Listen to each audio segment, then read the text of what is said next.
Assalamualaikum warahmatullahi wabarakatuh. Terima kasih kepada dosen penguji yang telah menyempatkan hadir untuk bersedia melihat video presentasi seminar proposal ini, dan juga terima kasih kepada dosen pembimbing yang telah membimbing saya dari awal pembuatan proposal hingga saat sekarang ini.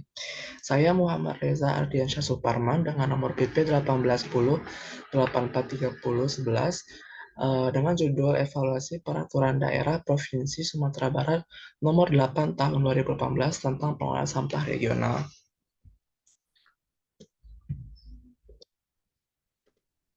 Latar belakang, permasalahan sampah yang ada di Indonesia saat ini belum maksimal, termasuk dengan pengelolaan sampahnya.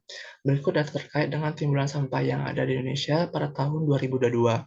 Untuk timbulan sampah yaitu 18,7 ton per tahun, pengurangan sampah yang ada 4,9 juta ton per tahun, penanganan sampah yaitu 9,5 juta ton per tahun, sampah yang terkelola yaitu 14,5 juta ton per tahun, sedangkan sampah yang tidak terkelola yaitu 4,2 juta ton per tahun.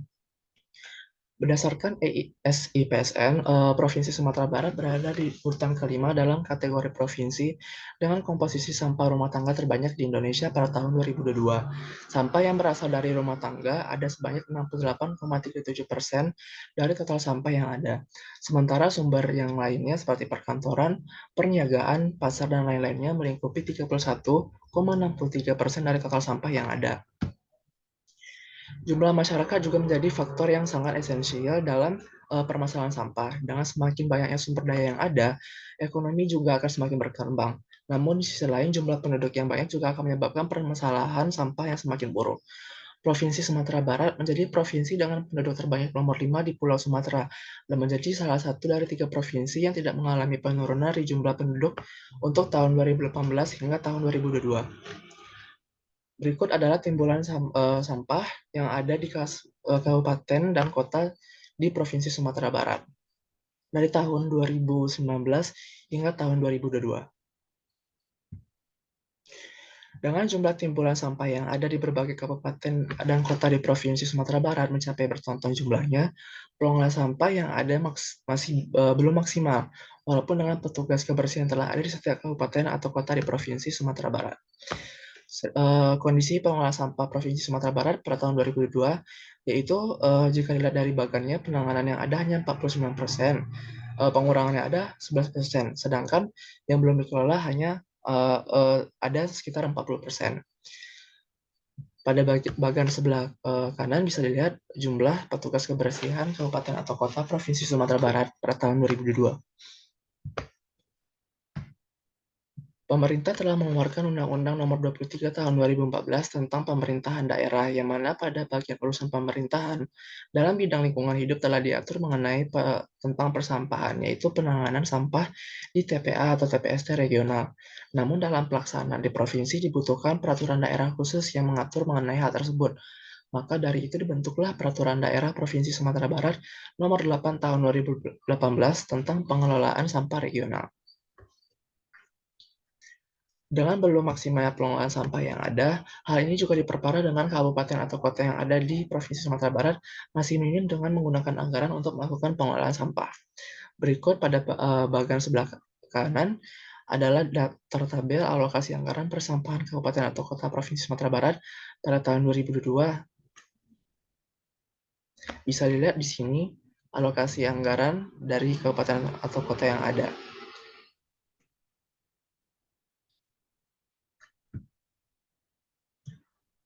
Berikut adalah peta kabupaten atau kota di Provinsi Sumatera Barat yang terlibat dalam pengelolaan sampah regional. Untuk TPA regional yang beroperasi di Provinsi Sumatera Barat yaitu ada dua, yaitu di Payakumbuh dan Solok. Untuk yang di Payakumbuh itu ada menerima sampah di 4 kabupaten dan kota, yaitu Payakumbuh itu sendiri, 50 kota, Agam, dan Bukit Tinggi. Sedangkan yang di Solok menerima dari Kota Solok dan Solok. Untuk fenomena empiris, yaitu kebijakan pengelolaan sampah regional yang realisasinya perlu diubah dari tujuan awal pembentukan kebijakan tersebut. Yang kedua, akan adanya pembaharuan terhadap kebijakan pengelolaan sampah regional.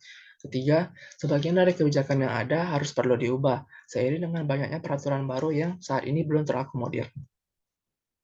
Rumusan masalah yaitu bagaimana hasil evaluasi pelaksanaan Peraturan Daerah Provinsi Sumatera Barat Nomor 8 Tahun 2018 tentang pengelolaan sampah regional.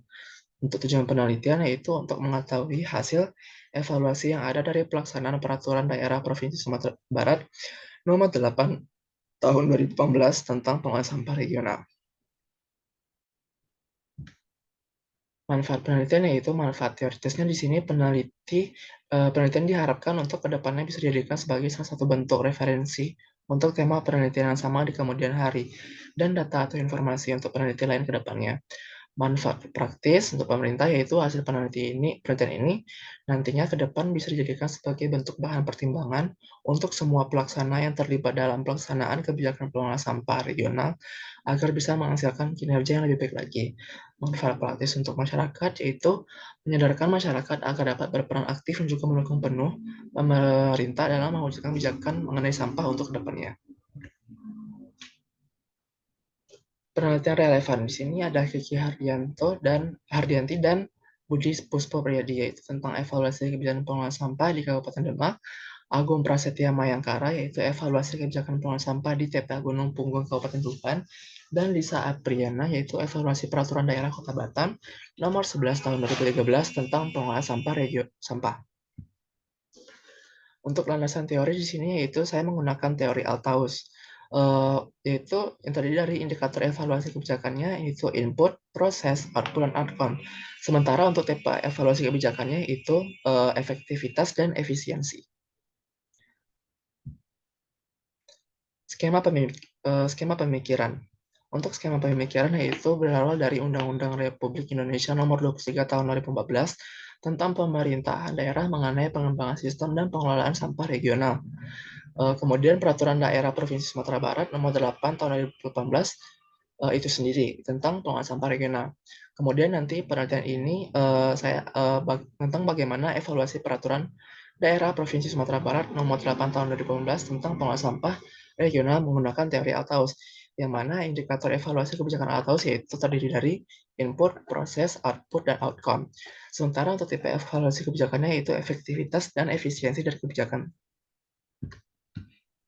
Definisi konsep kebijakan publik yaitu sebuah rangkaian keputusan-keputusan akan kebijakan yang diambil untuk mencapai suatu tujuan tertentu di masyarakat. Evaluasi kebijakan yaitu suatu bentuk kegiatan yang mana bertujuan dalam melihat dan juga menilai tingkat kinerja dari sebuah kebijakan yang ada. Kemudian pengelola sampah regional, usaha pemerintah daerah melaksanakan kewajiban terkait sampah berupa aktivitas sampah pembuangan sementara atau akhir yang memiliki cakupan 2 kabupaten atau lebih. Definisi operasional. Di sini ada 4 variabel, yaitu pertama input. Indikatornya itu sumber daya, bahan dasar kebijakan, manusia, keuangan, dan infrastruktur. Cara mengukurnya itu adanya bahan dasar kebijakan yang ditetapkan oleh pemerintah. Kedua, SDM yang diperlukan dalam melaksanakan kebijakan. Ketiga, jumlah serta penggunaan dana. Keempat, ketersediaan infrastruktur pendukung pelaksanaan kebijakan. Variabel kedua yaitu proses, terdiri dari 2 indikator, yaitu efektivitas metode pelaksanaan kebijakan dan efisiensi pelaksanaan kebijakan. Cara mengukurnya itu metode pelaksanaan kebijakan dalam mencapai tujuan dan perbandingan antara output dengan input kebijakan. Variabel ketiga yaitu output, yang indikatornya merupakan hasil dari pelaksanaan kebijakan tersebut. Cara mengukurnya yaitu kesesuaian hasil dari pelaksanaan kebijakan dengan tujuan. Kemudian variabel terakhir yaitu outcome, terdiri dari 2 indikator yaitu keberhasilan pelaksanaan kebijakan dan dampak pelaksanaan kebijakan. Cara mengukurnya yaitu penilaian pelaksanaan dari pelaksanaan kebijakan dari berbagai sudut pandang. Kemudian dampak yang timbul baik secara positif dan juga negatif. Untuk pendekatan penelitian di sini saya menggunakan kualitatif deskriptif. Untuk teknik pengumpulan data terdiri dari observasi, wawancara, dan dokumentasi. Untuk pemilihan informan saya menggunakan teknik snowball. Sementara peranan peneliti di sini merupakan instrumen utama. Untuk proses penelitian terdiri dari izin survei awal penelitian untuk mengumpulkan data dan informasi yang didapatkan di lapangan. Unit analisis ini saya menggunakan lembaga yang terdiri dari Dinas Lingkungan Hidup Provinsi Sumatera Barat dan juga Dinas BMCKTL Provinsi Sumatera Barat. Analisis data di sini saya menggunakan reduksi data, penyajian data, dan penarikan kesimpulan atau verifikasi. Sementara teknik absen data di sini saya menggunakan teknik triangulasi sumber. Terima kasih. Sekian yang saya sampaikan. Mohon maaf bila ada kesalahan. Saya sudahi dengan mengucapkan Assalamualaikum warahmatullahi wabarakatuh.